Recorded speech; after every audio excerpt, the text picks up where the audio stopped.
শুরু থেকে আপনি কটা করে নিয়ে আসছেন?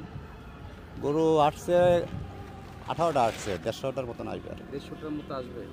আপনি একাই সব? হ্যাঁ, একাই আর কি।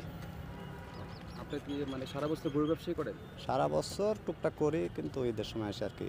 ঈদের সময়গুলো করেন। কোথা থেকে নিয়ে আসেন গরুগুলো? এলাকায় একটা দুটা যারা পালে ওইটা সংগ্রহ করি। সংগ্রহ করেন? কতদিন আগে থেকে সংগ্রহ করেন এগুলো? এটা আমি আজ থেকে তাও 7-8 বছর ধরে। এবারে গরুর দাম কীরকম আশা করতেছেন? গরুর দাম তো এবার আশা করতেছি বেশি, কারণ এবার তো বাজার সব দিকেই বেশি। এখন কীরকম বাজার হবে এটা হলো পরের সাবজেক্ট। হাটের সুবিধা কেমন পাচ্ছেন এই হাটে এসে?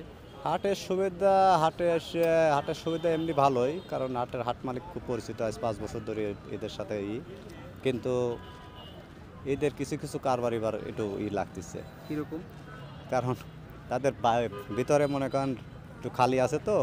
আমার এখানে এই যে মনে করেন দেখতেছেন না, এগুলার বাঁশ নাই, বাঁশের সমস্যা, এটা বলছি আপনি কিন্তু। তাদেরকে বলছেন এগুলা? হ্যাঁ, এটা বলছি। পরবর্তী তারা কি বলে?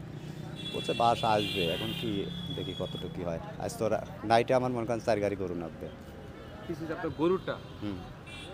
এই গরুটা আপনার কত মণ মাংস হবে? এটা এটা আমি 12 মণ ধরে কিনছি। কীরকম দাম চাচ্ছেন এটার? এটা আমি দাম চাচ্ছি আপনার, এটা তো আপনার ইয়েতে বললে, কারণ এখন আপনার যেটা আমি বেচবো ওটা বললে সমস্যা হবে তো। এমনি কত টাকা দাম চাচ্ছেন? কত? এমনি দাম যাচ্ছে 6.5। 6.5 লক্ষ টাকা। 6.5। কত মন মাংস হবে এটা? এটা 12 মণ প্লাস হবে, আমি 12 মণ ধরে কিনছি। আচ্ছা, গত বছরের তুলনায় এবার কি দাম একটু বেশি মনে হচ্ছে?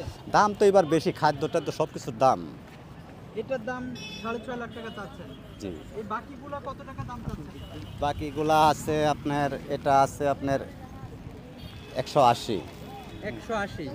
এটার দাম কত চাচ্ছেন? এটা আছে আপনার, এটা 220। পরেরটা কত চাচ্ছেন? ওটা আছে 260।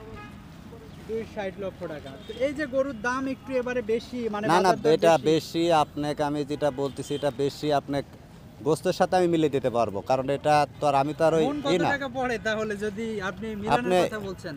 মন আপনার এমনি তো 28,000 টাকা হ্যামগাম বিক্রি হয়। ঈদের সময় দিতে আমরা 30-32 হাজার টাকা দড়ি দিতে না বেচতে পারি, তাহলে তো আর হবে না। 30-32 হাজার টাকা মন পড়বে।